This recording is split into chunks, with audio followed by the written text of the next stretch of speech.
好多後生嘅粉絲，佢哋都唔想花功夫去裝修，而係想直接入住。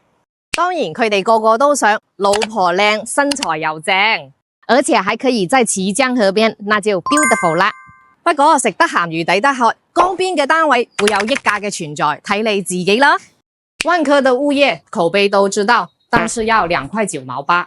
7年嘅樓齡喺石岐嚟講都比較新噶啦。車位1:1.1，兩層車庫，入住率高，所以有啲緊張。電梯都有冷氣，都算係個優點。108方兩衛格局 ，Sandy 會一步一步話俾你知佢嘅好與壞。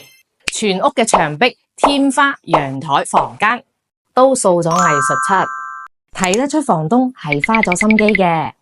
電視櫃、餐邊櫃、榻榻米、衣櫃、組合櫃。攝影師話呢啲櫃做得好靚喎。那麼缺點在哪裡？廚房細暗，就係要開燈。還有就是東南向的低樓層3樓，很多粉絲看來看去總覺得缺點什麼，有時候退一步海闊天空。好多後生嘅粉絲，佢哋都唔想花功夫去裝修，而係想直接入住。當然，佢哋個個都想老婆靚，身材又正。而且還可以在綦江河邊，那就 beautiful 啦。不過食得鹹魚抵得渴，江邊嘅單位會有溢價嘅存在，睇你自己啦。萬科的物業口碑都知道，但是要2.9毛8。7年嘅樓齡喺石岐嚟講都比較新噶啦。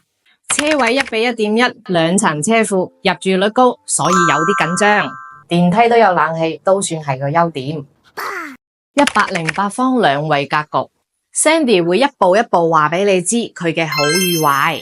全屋嘅牆壁、天花、陽台、房間都掃咗藝術漆，睇得出房東係花咗心機嘅。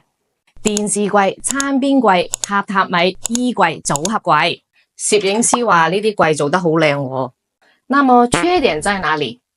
廚房細暗，就係要開燈。還有就是東南向的低樓層3樓。很多粉絲看來看去總覺得缺點什麼，有時候退一步海闊天空。